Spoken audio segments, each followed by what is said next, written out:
നീലപ്പൊന്മാനെ എന്റെ നീലപ്പൊന്മാനെ വെള്ളി വെയിലു നെയ്ത പുടവ വേണോ ഉളിയിലക്കര പുടവ വേണോ ചോല പൊന്മാനെ സുഹാസിനി മാനെ.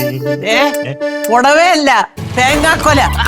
അല്ലല്ല അതൊട്ടും ചേരില്ല. തേങ്ങാക്കൊലല്ല, പുടവ വേണോ. പുടവേ ചേരുള്ളൂ, തേങ്ങാക്കൊല ഒരിക്കലും ചേരില്ല. അതെനിക്ക് അറിയാൻ വേണ്ടി ചോദിക്കുക. താൻ എന്ത് ധൈര്യം ഉണ്ടായിട്ടാ പിന്നെ എന്റെ വീട്ടിൽ കയറി വന്നത്? എന്റെ സുഹാസിനെ കാണാൻ വീട്ടിനകത്തൊന്നല്ല, ഏത് കൊടും കാട്ടിൽ വേണമെങ്കിലും ഞാൻ കയറി പോവട്ടെ. അയ്യോ, അവളെ കാണാൻ തന്നെ കിട്ടിയിരുന്നെങ്കിലുണ്ടല്ലോ ഞാൻ എന്നേ കൊന്നേനെ. എന്തിനാ സുഹാസിനി എന്നോട് ഇങ്ങനെ ഹൃദയമില്ലാതെ സംസാരിക്കുന്നത്? ഒരിത്തിരി സ്നേഹം തന്നുകൂടെ എനിക്ക്? തരൂ. തനിക്ക് സ്നേഹമല്ല, ഒന്നാം തരം തൊഴിയാ തരേണ്ടത്. എന്തിനാണെന്ന്? അതിന് മാത്രം ഞാൻ എന്ത് തെറ്റാ ചെയ്ത്? അയ്യോ, ഒന്നും ചെയ്തില്ലയോ. അയ്യോ, തന്റെ മരുമോൻ ആ ചോപ്പറെ കൊണ്ടേ ആ പാവം പിടിച്ച സുരഭിയുടെ ബിസിനസ് പൂട്ടിച്ചില്ലടോ. എന്നിട്ട് പൂട്ടിച്ചത് പോരാ, അത് മുഴുവൻ ചെയ്തത് ഞാനാണെന്ന് വരുത്തി തീർക്കുകയും ചെയ്തു. കൊള്ളാം. അയ്യോ, ഇതൊന്നും ഞാൻ മനസ്സാവാതെ അറിഞ്ഞ കാര്യങ്ങളല്ല കേട്ടോ. സത്യം. വേണ്ട, തന്റെ നാടകം കളിയൊന്നും എന്റെ അടുത്ത് വേണ്ട, മനസ്സിലായല്ലോ. ആ ചോപ്ര എന്നോട് സകല കാര്യങ്ങളും തുറന്നു പറഞ്ഞു. ഈ ചോപ്രയെ കൊണ്ട് ഞാൻ തോറ്റു. അവൻ എന്റെ ബന്ധുവാണെന്നുള്ള കാര്യം സത്യം തന്നെയാ. പക്ഷെ അവൻ ആ ചെയ്തതൊന്നും ഞാൻ മനസ്സാവാതെ അറിഞ്ഞിട്ടല്ല. സത്യം. അല്ലെങ്കിൽ തന്നെ എന്റെ സുഹാസിനിയെ കള്ളിയാക്കാൻ ഞാൻ ശ്രമിക്കും. അത്രയും ഹൃദയമില്ലാത്തവനല്ല നിന്റെ ഈ മേനോൻ. നോക്കല്ലേ, എന്റെ കയ്യിൽ ചെവുകുറ്റിക്ക് വാങ്ങിക്കാതെ വേഗം സ്ഥലം വിട്ടോണ്ട് ഇവിടുന്ന്.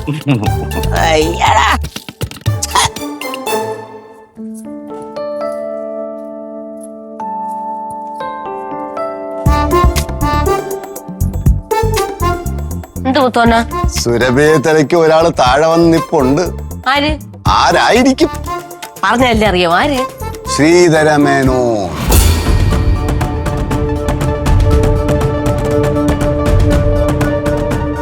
എന്നെന്തിനിങ്ങനെ തുറച്ചു നോക്കുന്നത്? എന്റെ പൊന്നോ, ഞാൻ ഉള്ളത് പറഞ്ഞല്ലേ ഉള്ളൂ. ഞാൻ ദഹിച്ചു പോവല്ലോ. അയാളെ ഞാൻ ഇന്ന് കൊല്ലി നോക്കിക്കോ. അല്ല, കൊന്നു കഴിഞ്ഞാ കൊലക്കുറ്റത്തിന് ജയിലിൽ പോവൂലേ? എന്നാലും കുഴപ്പമില്ല. അയാളെ ഞാൻ ചൂലുണ്ട് അടിച്ച് കൊല്ലും. ഞാൻ പട്ടികളെ കൊല്ലോളെ കൊല്ലും ഞാൻ. ചേടാ, ചൂലുകൊണ്ട് അടിച്ചു കൊല്ലാ എന്തോന്ന് പാറ്റേ? എന്തായാലും ഒരു അടി ഉറപ്പാ.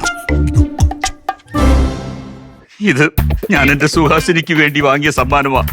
ഇതെന്റെ ഹൃദയമാ. എന്നോട് അല്പമെങ്കിലും സ്നേഹമുണ്ടെങ്കിൽ ഇത് സ്വീകരിച്ചാലും. എന്റെ വായിരിക്കുന്നത് പിടിച്ചു വാങ്ങിക്കാതെ ഇറങ്ങി പോവേന്നെ. ആർക്കും വേണ്ടാത്ത ഒരു ഹൃദയം കൊണ്ട് നടക്കുന്നു. സുഹാസിനിയുടെ ഇത്തരത്തിലുള്ള വർത്തമാനങ്ങൾ എന്നെ വല്ലാതെ തളർത്തുന്നുണ്ട്. അത് ഏതാണ്ടോ ദീനമാ. മോത വഴിക്ക് ഒരു ആശുപത്രി കയറി കിടക്കും, 2-3 ദിവസം തളർച്ചയൊക്കെ മാറിക്കൊള്ളൂ. ഇത് ആശുപത്രി പോയാൽ മാറുന്ന തളർച്ചയല്ല. എന്റെ മുഖത്തോട്ട് നോക്കി ഒന്ന് പുഞ്ചിരിച്ചാൽ എന്റെ എല്ലാ വിറയിലും മാറും. എന്റെ ദൈവമേ, നിങ്ങൾ കൊണ്ടേ പോകും. ഞാൻ പറയുന്നത് കേട്ടോ. എന്റെ മുഖത്ത് നോക്കി പുഞ്ചിരിക്കാതെ ഞാൻ പോവില്ല, പോവില്ല, പോവില്ല.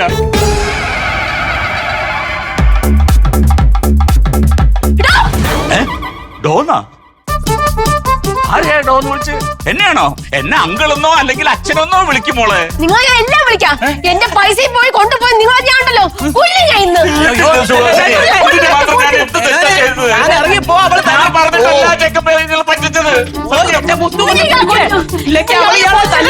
പൈസ ഞാൻ അവനോട് പറഞ്ഞിട്ട് എങ്ങനെയും വാങ്ങിത്തരാം. ഇല്ലെങ്കിൽ എന്റെ തറവാട് വിറ്റിട്ടെങ്കിലും ഞാൻ വാങ്ങിത്തരാം. പക്ഷെ ഞാൻ നിന്റെ സുഹാസിനിയെ പറ്റിച്ചു എന്ന് മാത്രം നിങ്ങൾ പറയരുത്. എന്നെ കൊല്ലാൻ വരുന്നു. പൊന്നുമോനെ, ഇയാളെ ഒന്ന് പുറത്തോട്ട് കൊണ്ടുവന്നത്. സുഹാസിനിയുടെ കാൽക്കീഴെത്തിയിട്ട് പിടഞ്ഞു മരിക്കാനും ഞാൻ ഒന്ന് ഇയാളെ കിട്ടിയത് പോരല്ലേ? ഇങ്ങോട്ട്